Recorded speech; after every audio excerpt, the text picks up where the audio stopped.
Dans un précédent numéro du Dessous des cartes, nous avons dressé le portrait énergétique de l'Union européenne pour comprendre comment les 27 répondent à leurs grandes demandes en énergie, pour savoir qui consomme le plus, tel secteur par rapport à tel autre.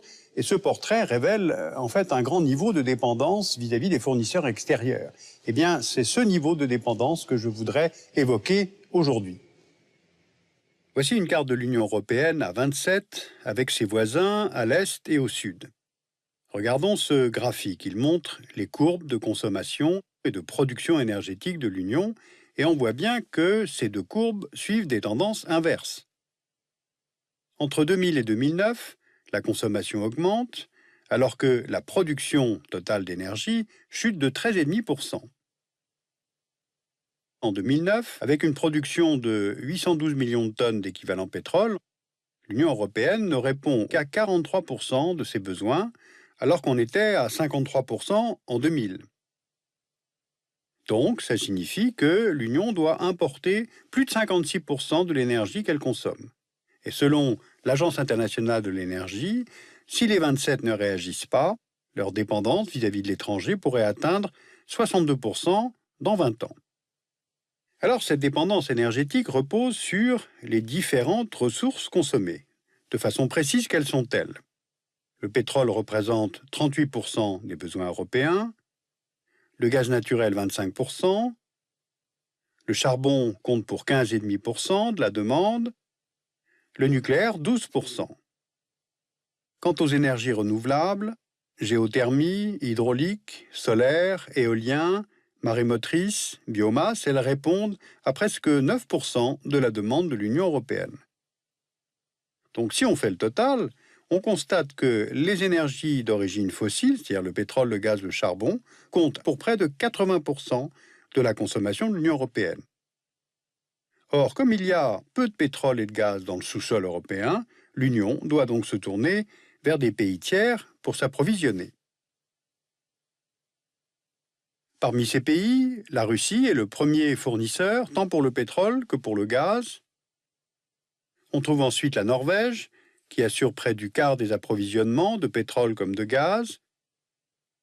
L'Algérie, qui compte pour environ 11%, viennent ensuite des fournisseurs moins importants, comme le Qatar et la Libye.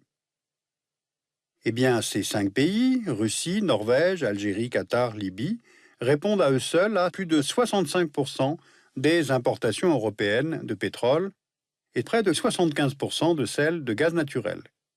Donc on le déduit, non seulement l'Union européenne est très dépendante de ces importations, mais en plus elle est dépendante d'un nombre réduit de pays, ce qui la place en face d'un vrai problème de sécurité énergétique.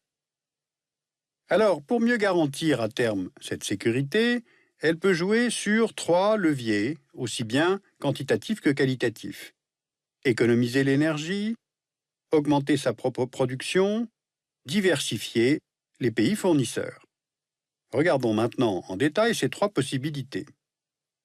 Premier levier, réduction de la consommation, promotion des économies d'énergie, avec un secteur ciblé en premier, les transports, car l'industrie a déjà entamé sa transition énergétique en modernisant son appareil productif pour réduire ses émissions de CO2 et aussi ses coûts face à la concurrence des pays émergents.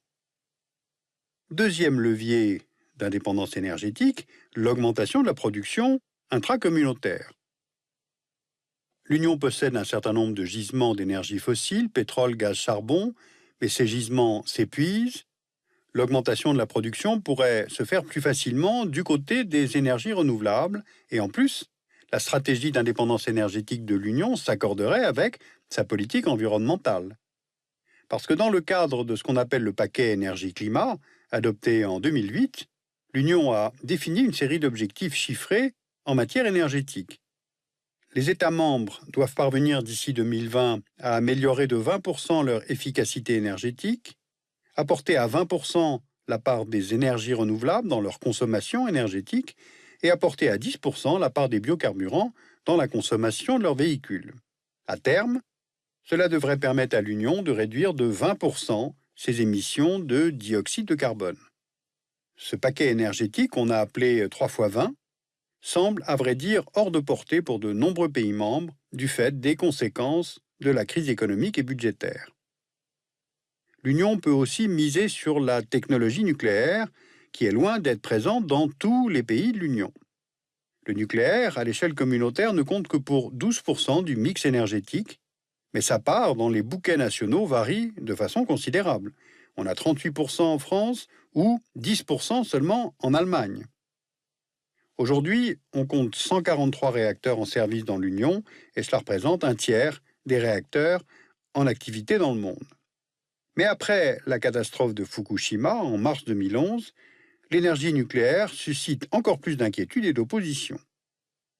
Ainsi, les Italiens, au terme d'un référendum organisé à la mi-juin 2011, ont rejeté à une écrasante majorité le projet de réactivation de leur centrale nucléaire qui avait été mise à l'arrêt en 1987 après la catastrophe nucléaire de Tchernobyl.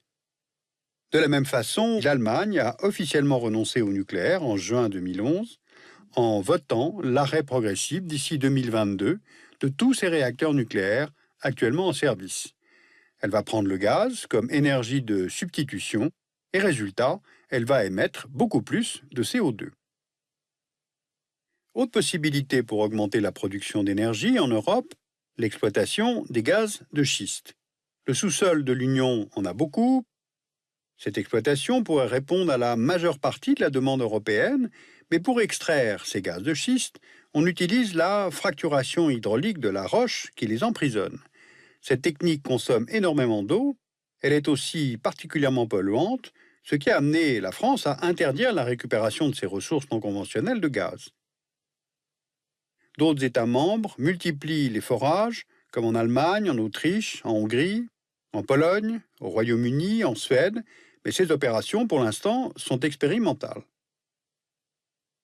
Troisième levier d'indépendance énergétique, la diversification des pays d'importation, commencé il y a plus de 10 ans par un rééquilibrage de la part des principaux pays fournisseurs. Entre 2000 et 2009, la part de la Russie dans les importations de gaz de l'Union européenne s'est réduite d'un quart. Sur la même période, la part du pétrole algérien s'est réduite de presque moitié. L'effort de diversification a été facilité par la liquéfaction du gaz naturel qui en facilite le transport. Des contrats d'approvisionnement ont été signés avec le Turkménistan, les Émirats arabes unis, Oman, le Nigeria, Trinidad et Tobago et même l'Australie. Mais pour l'heure, ces livraisons restent marginales et la Russie joue toujours un rôle central dans l'approvisionnement de l'Union européenne. Alors pour s'affranchir de cette dépendance russe, la solution passe par l'ouverture d'un corridor dans le sud de l'Europe, c'est-à-dire la construction de pipelines contournant l'Ukraine et la Biélorussie et reliant l'Union européenne directement à certains pays riverains de la mer Caspienne. Mais le tracé de ce corridor sud ne fait pas consensus et plusieurs projets se chevauchent et se concurrencent. Le plus connu est le gazoduc Nabucco, qui aura pour mission d'évacuer le gaz turkmène et azerbaïdjanais à travers la Turquie vers le terminal gazier de Baumgarten en Autriche. Ce pipeline pourra transporter 30 milliards de mètres cubes de gaz par an, mais au moment de l'ouverture du gazoduc en 2017, l'Union européenne ne pourra compter que sur 10 à 12 milliards de mètres cubes extraits du gisement azerbaïdjanais de Shah Deniz 2. Eh bien, un tel volume est insuffisant pour rentabiliser le projet Nabucco. D'où l'importance d'accéder aux réserves turkmènes et, lorsque les conditions techniques et politiques le permettront, à celles d'Iran et à celles d'Irak. Pendant ce temps-là, la Russie développe son propre corridor gazier nommé South Stream, justement pour contrecarrer le projet européen du corridor sud. Cet autre gazoduc russe contourne l'Ukraine en passant sous la mer Noire à destination de la Bulgarie. Puis le tracé se divise en deux pour desservir d'un côté la Grèce et de l'autre la Roumanie, la Serbie, la Hongrie, la Slovénie et l'Autriche. Et la Russie est d'autant moins disposée à se laisser contourner que l'Union européenne absorbe à elle seule plus de 71% des exportations russes de gaz. Alors on voit bien qu'il y a une grande diversité des situations énergétiques nationales, et c'est bien cela d'ailleurs qui rend si difficile les politiques de convergence en la matière. Simplement, l'Union européenne, dans 10 ans, peut-être dans 20 ans, pourrait peut-être ne plus avoir le choix. D'abord, il y a la réduction annoncée de la disponibilité des ressources fossiles. Ensuite, il y a l'augmentation de la demande en énergie des États émergents et en développement. Ensuite, il y a les situations de concurrence de plus en plus fortes vis-à-vis des fournisseurs. Il est évident qu'être un interlocuteur unique serait préférable. Et puis, n'oublions pas qu'il y a cette crise majeure de l'environnement avec nos engagements à réduire les émissions de CO2 et à tendre vers l'utilisation d'énergies renouvelables, c'est-à-dire non carbonées. Alors sur ce thème géopolitique et géoéconomique où entre un grand nombre de paramètres, vous pouvez lire L'Europe en panne d'énergie aux éditions Descartes et compagnie. Et puis je vous signale aussi une refonte complète du site du Dessous des cartes que vous pouvez donc découvrir et même mieux que ça utiliser sur arte.tv, donc un nouveau site du Dessous des cartes. Et puis nous venons de sortir un nouvel atlas aux éditions Arte Éditions et Talendier, Itinéraire géopolitique.